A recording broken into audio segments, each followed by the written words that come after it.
Shalom. Om Shanti Shalom. Hare Krishna. Om Namah Shivaya.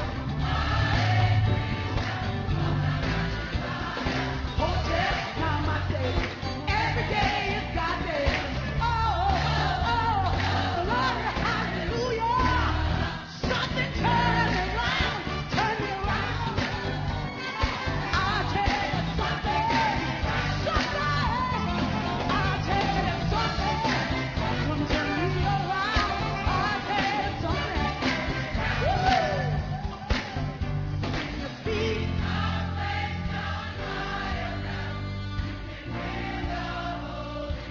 That's right.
Good morning, Open Heart. Happy Easter, Hag, Pesach, Sameach, or Happy Passover. This is Easter or Resurrection Sunday. This is also the last day of Passover, and we want to welcome each and every one of you. Also, I'm mindful of the fact that this is the day that we recognize the unfortunate assassination of the Reverend Dr. Martin Luther King Jr. here in Memphis, Tennessee. The day that is filled with symbolism, a day that is filled with harsh realities, a day also that is filled with hope.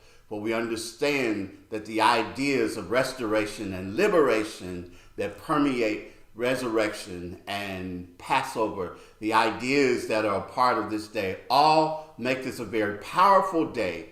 And I am honored to greet you on this day, to say thank you again for all of the ways in which you support us here at Open Heart. And it is something that's meaningful. And as we continue in this way, I invite you again to share with people the message that we offer here at Open Heart. Not just my message, but the many ways in which the people who contribute to our Heartstream celebration, how they give their talent and their creativity to help make this possible. I ask that you join me now as we begin with our evocation, as we take a moment to breathe in, releasing this breath, knowing that God is all there is, that God is liberation, restoration, that God moves in, through, and as each and every person, knowing that in this moment that I declare this day good and very good, knowing that each and every one of us had the opportunity today to wake again in this time, to see and to know ourselves as God in expression, to know that what might have happened that might not have been ideal, that this is another day, a day that is full of promise, potential, and possibility, a day that is a new day and an opportunity to do so much, to accomplish so much, to even if we just reflect upon this day, to feel the power and the energy of this day, this spring day that is moving for us, that is full of life, full of the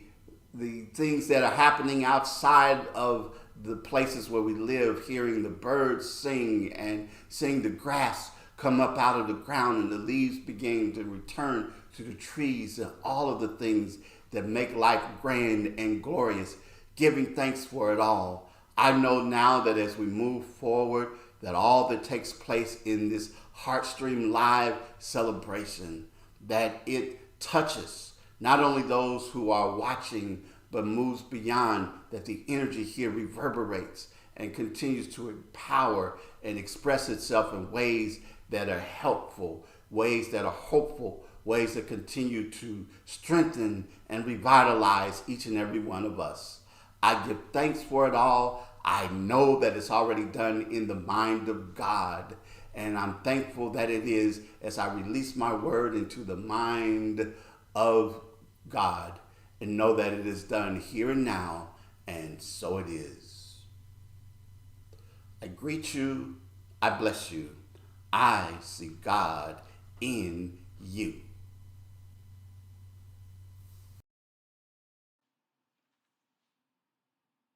The promise of renewal.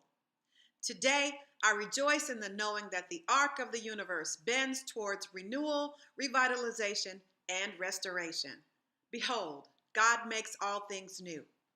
Each day, I rise with the awareness that promise, potential, and possibility await me.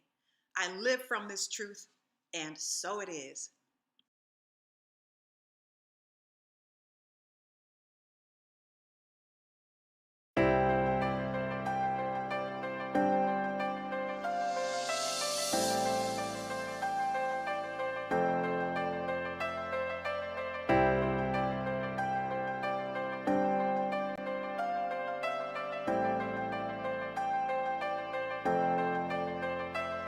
You're my life, you're my breath, you're a smile, you're my guest. You're the earth, you're the sun, you're the grass, you are love. You're my hands, you're a bug, you're my eyes, you're a hug. You're the light in the dark, you're the spark, you are fun. You're my mom, you are water, you're the stars, you're my daughter. You're my friend till the end, you're my dreams, you're my father. You're the ants on the ground, the miracles that surround. I'm feeling it all around, the hemisphere in the clouds. You're my pain, you're my sorrow, you're my hope for tomorrow. You're the strength when I'm hollow, you're the path that I follow. You're the blessings that exist, the small things that are bliss. The gift to realize that everything all is a that gift. I am, all that I see, all that I've been, and all that I'll ever be is a blessing.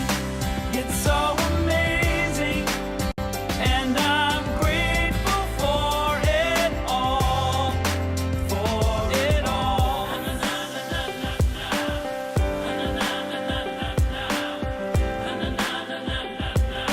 Grateful for it You're the blessings every time I try to count. You're the lessons that I learn every time I turn around. You're the water when I'm burned every time I think I found everything I'm looking for. You're the sign saying stop to take a bow and keep moving forward and start looking towards your heart. It'll open all the doors and only then you'll start to hear the world singing chorus with your mind and heart. Aligned in purpose, everything all will feel that I gorgeous. am, all that I see, all that I've been, and all that I'll ever be is a blessing. It's so amazing, and I'm grateful for it all. Every day I sit and pray cause what I have is more than I deserve or could ever imagine. How do I give back to all of this magic and spread the love so everybody can have it? Doesn't matter if I'm rich or poor, if I got a family or if I'm all alone. Bad things happen, I can just complain and moan. But there's a million things that I can be grateful for. So I lift up my hands now, and I open my heart, and my gratitude goes out to everything near and far. All that I am, Everything I am and everything I see, everything I hope and everything I dream, everything I feel and everything I be. I look deep down and feel all the blessings. Everything I am and everything I see, everything I hope and everything I dream, everything I feel and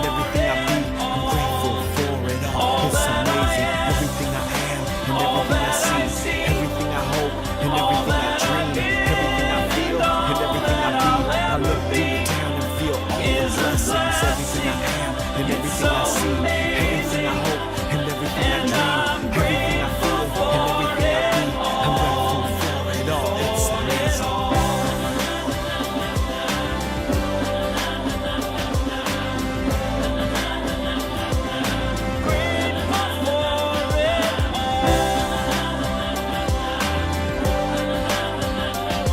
You're the blessings that exist, the small things that are bliss, the gift to realize that everything is a gift.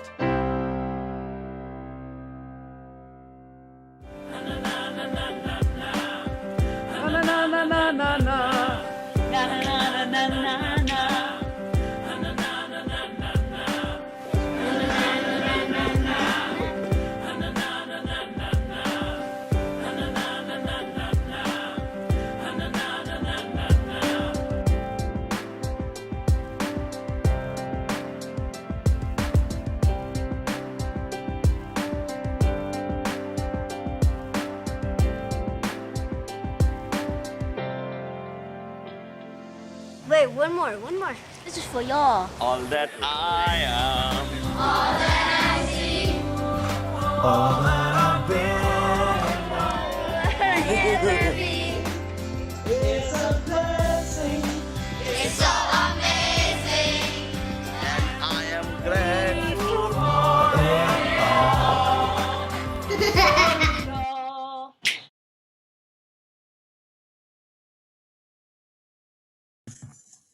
Good morning, Open Heart.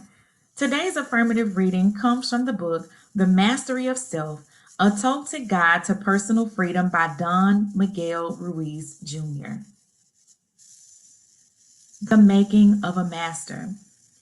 At the peak of her journey, a Toltec warrior clears her mind of beliefs, domestication, and attachments, marking the end of a world within herself for personal freedom. Surrounding her is an infinite number of possibilities, each one a choice that leads in a unique direction in life. When she makes a choice through her action, she knows that the path she follows is ultimately no different than the other paths, as they all lead to the same place. She has no demands for any outcome, as she realizes that there is nowhere she needs to go and nothing she needs to do in order to find herself. Her action is a result of the pure joy of realizing that she is alive at this moment to choose one of the many possibilities. This living with a quiet mind creates a state of pure bliss that comes from being entirely in the moment. Truly, nothing matters but the present, because it is the only place where life can express itself. Affirmation: today, I will live in the present. Good morning. These are your announcements. Happy Easter. The Easter story is about an old way being crucified so that something new can be born. This is not a once-in-a-lifetime event.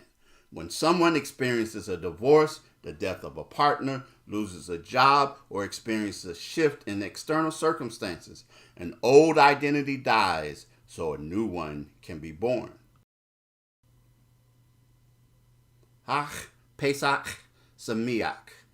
The Happy Passover. The Passover story is about liberation, about the power that frees us from bondage, ideas of limitation, restriction, denial, the divine presence that lifts us to a higher and new understanding.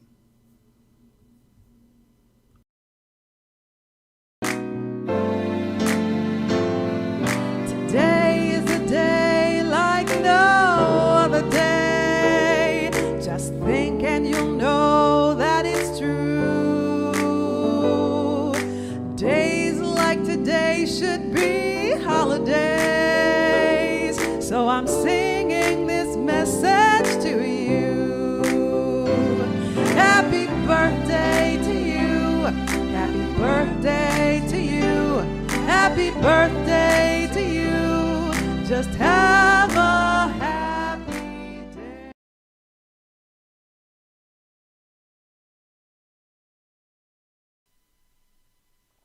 At Open Heart, we believe in the power of affirmative prayer. We're setting the mental equivalent for healing, comfort, strength, and wholeness for all these persons you see on our list.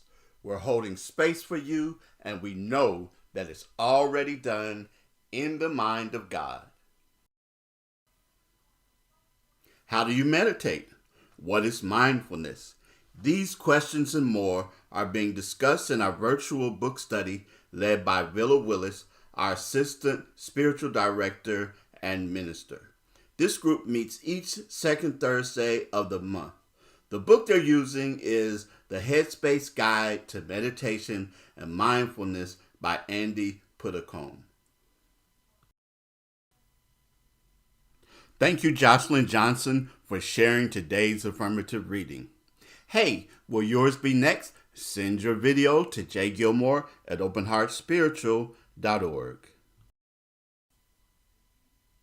Our daily affirmative prayer call takes place each and every morning at 8 a.m. Central Time. Dial in as one of our prayer team members shares an inspirational reading and then prays for you, all in about 7 minutes. Divine love flowing through me blesses and multiplies all that I have, all that I give, and all that I receive, and I am richly blessed, creating a greater and greater flow.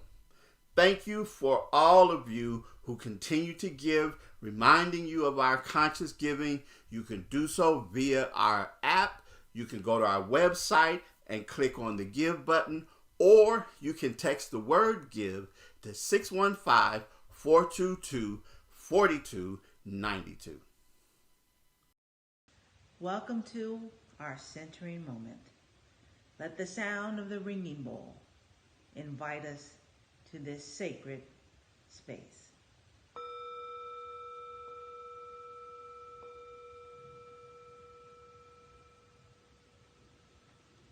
In this space, let us take the time to focus on where we are right now, grateful for all that has gone before.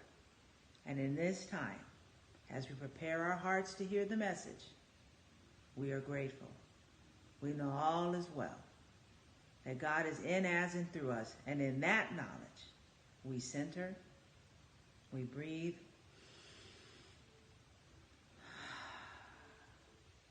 we release, and we let go.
Don't give up and don't give in.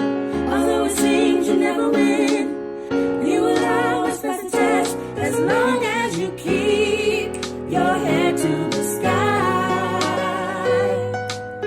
You can win as long as you keep your head to the sky.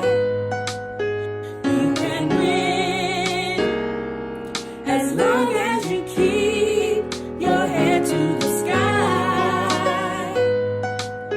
You can win, yes, as long as you keep your head to the sky. You can win, yes, as long as you keep your head to the sky. Be optimistic. Gotta be optimistic.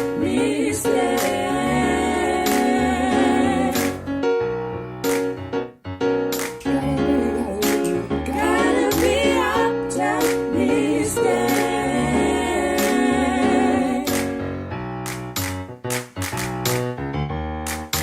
Gotta be optimistic.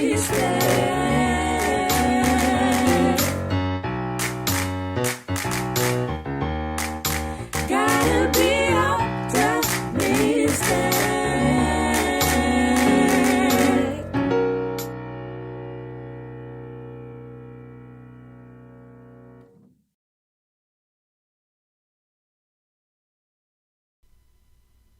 What good is the resurrection? What good is the resurrection? As I put this title out there, I know I had a conversation with my father this week, and I told him about the message, and then I put the title out there. One of our members from Open Heart said, and they both kind of chuckled with this, the idea that will probably have some people liable to send me some hate mail or other things about that, asking the question, what good is the resurrection? But here I am this morning posing that question. And I will admit that the question came from when I was pulling together a video clip of Dr. Barbara King for last week's presentation on Women in New Thought. I saw a message where she asked that same question of her congregation. She said to them, what good is the resurrection if you can't use it? What good is the resurrection if you can't use it? And this question sums up where I came to many years ago, even when I was still back in the traditional church as a Methodist pastor. And I remember one Easter as I was going through my change and transformation and my thoughts and my beliefs and my spirituality and theology and all of those things. And it came to me as I was getting ready for Easter Sunday morning, the Sunday that is a big day, big day in Christian churches around the world, and for many people has a great deal of significance and impact. As I was getting ready for it and was trying to prepare the message, the idea came to me that somehow it had to go beyond and transcend a one-time event in history, a one-time event in the life of people. And so I struggled with that for a moment, and I remember going into the pulpit that particular morning, and as I did so, the insight came to me that it had to mean more than that. And I want to say that I'm not demeaning anyone's faith. I'm not taking away from people who see this as a day that celebrates the victory of Jesus over sin and death and their lives being changed from all of that. But for me, there's something greater. And so I'd like not to take away from that, but to expand on it and to look at it from a new perspective for me and for many others, but look at it from a new thought and metaphysical perspective. To understand that first off, as you've heard me say before, that the idea that somehow we were born into sin, the idea of original sin, is not something that I and many other people embrace.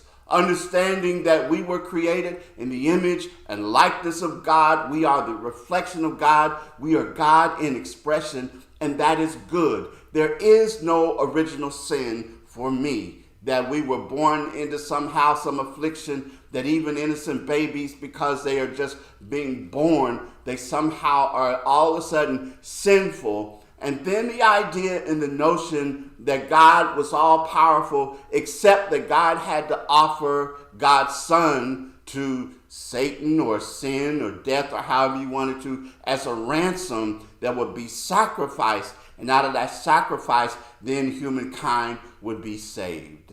I see things differently, and that's what I'm here this morning to talk about, and I continually teach and talk about. The idea that we are the divine in expression, and it is our opportunity today to celebrate that, not in the way that many other people will. And again, I don't take away from their celebrations. I love the pageantry and everything else of Easter. My wife Emma and I were talking about on yesterday, thinking about years back, Easter speeches. Remember those? And when we would dress up in our Sunday best and go to church, and our faces would be all shiny, the hair pulled back and the bows and the clothes and suits and dresses and the frilly socks and all of those things, and the Easter egg hunts and the Easter speeches, the Easter program, all of that pageantry and things that went into that being a special day. And the day when so many people who didn't ordinarily go to church would go. You know, the old joke about CMEs, Christmas, Mother's Day,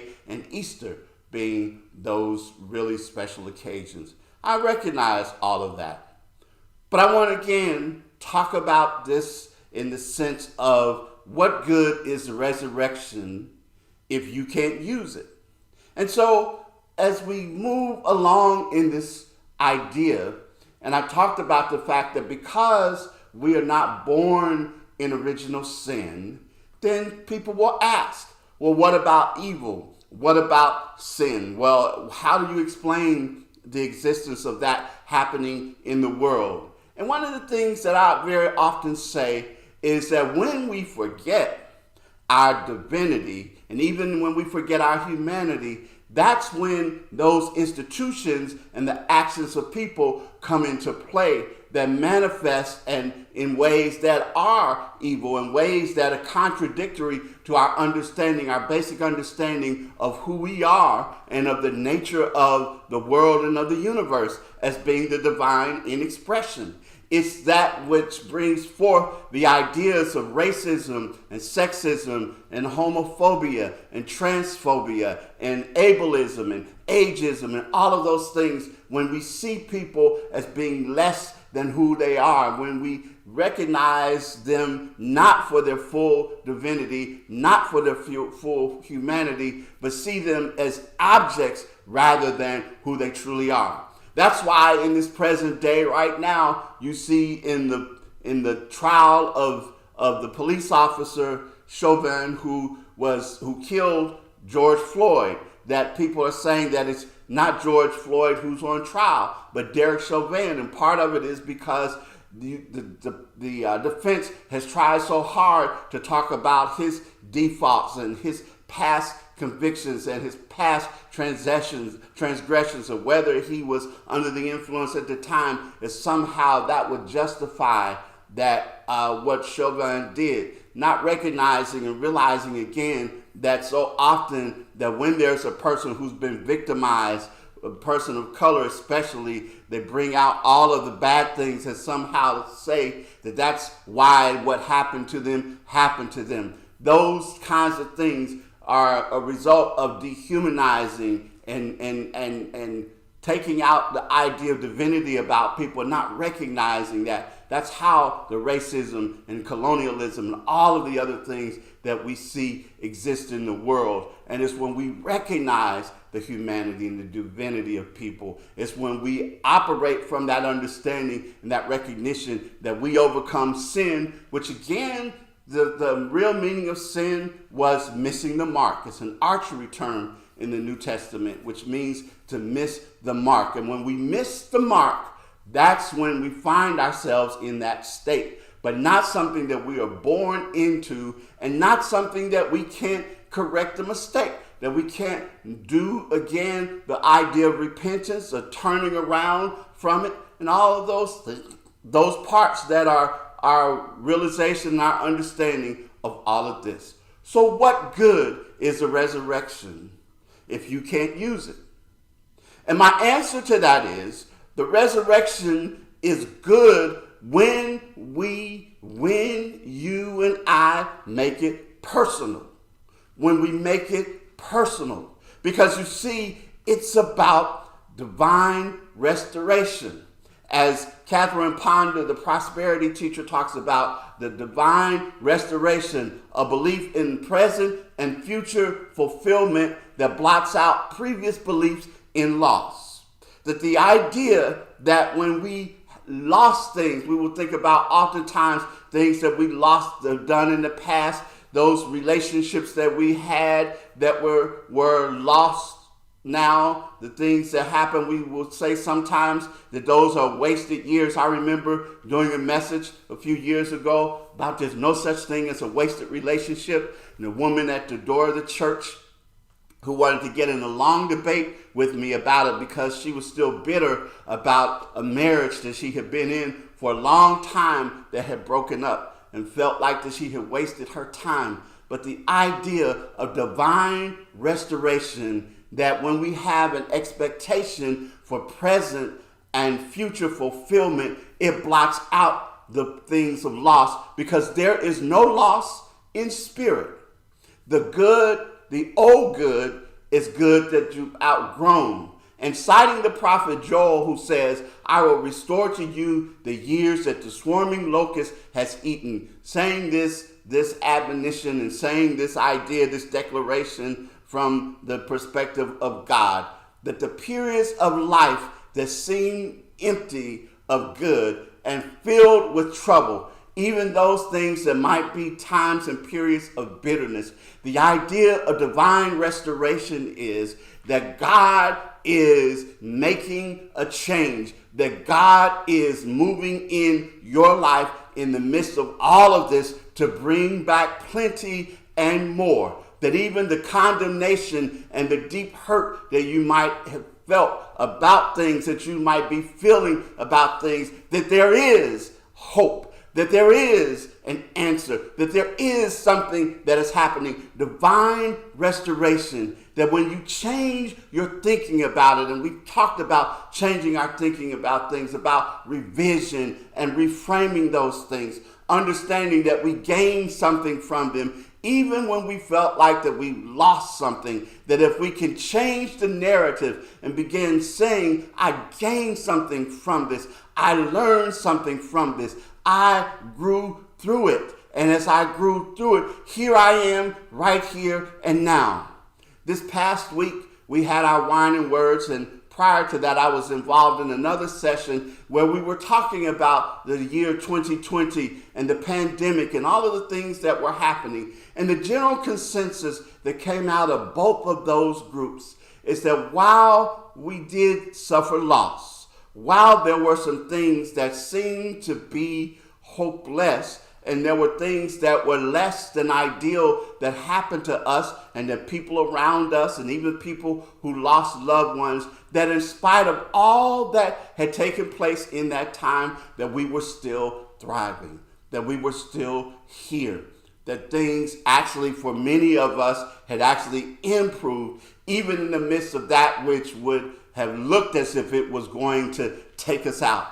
That is the idea that is here, that when we can begin to see the broader picture and understand that, then we are getting into the idea of divine restoration. And we're also getting into what I like to call resurrection power. That is the realization that the power that moves in the universe, that power that continues to do things, that provides us with the awareness of renewal, of new life, that animates nature, so that when we get to this time that we are celebrating now, this time of spring, that as we walk outside and we see the grass starting to come back out of the ground. We see the leaves forming again on the trees. We hear the birds with their sweet melodies and all of the things that they are saying. This power in the universe that continues to give life. Its default is life, and it continues to express in all of the things that we do, all of the ways in which we are. When we understand that, we understand resurrection power and divine restoration, then we have made it personal because it happens in our lives. And whatever might have happened in the past, whatever might seem hopeless in this moment right now, that there is an answer and that there is restoration, there is resurrection, there is deliverance. We remember the words of Ernest Holmes, who used to say in this radio show all the time, there is a power for good in the universe that is greater than you, and you can use it. We can use it in the now. We can use it in every situation and circumstance and understand that the resurrection is good for us now. It's an opportunity to rise up again no matter what is happening. Rise through those things that would try to hold us down.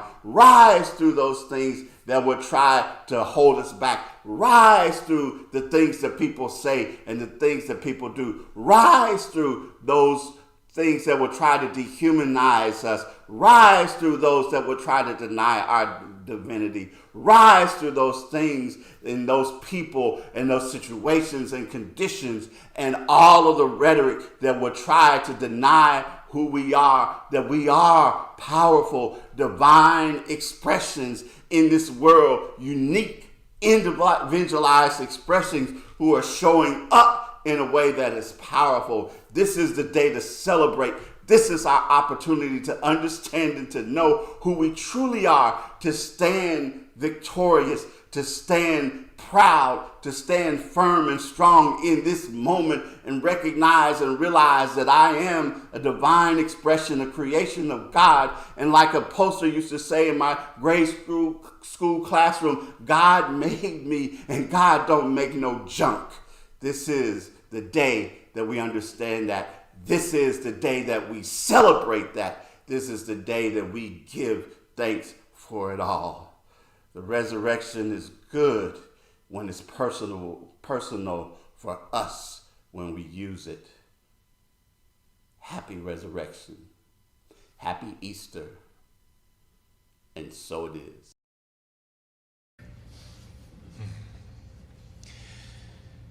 There was a time in my life, thought I had to do it all for myself. Didn't know the grace of God was sufficient. I didn't know the love of God was at hand.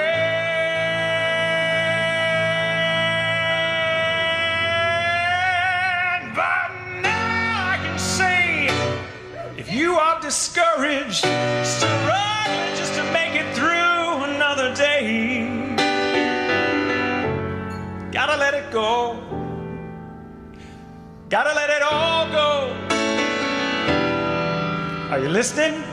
You got to let it all go. And this is what you have to say. I release and I let go. Let the Spirit run my life, and my heart is open wide. Yes, I'm only here for God. No more struggle, no more strife. With my faith I see the light. I am free in the Spirit. Yes, I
Yes, I'm only here for God.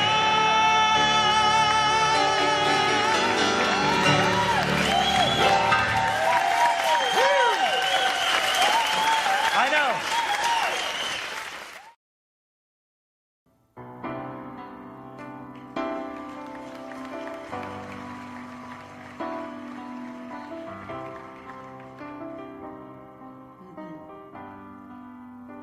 I thank you for being so real and touching me, letting me see what a beautiful world this world is, and I thank you for all that's revealed. Well, you're changing me and opening my time, blinded eyes to see my glorious possibilities.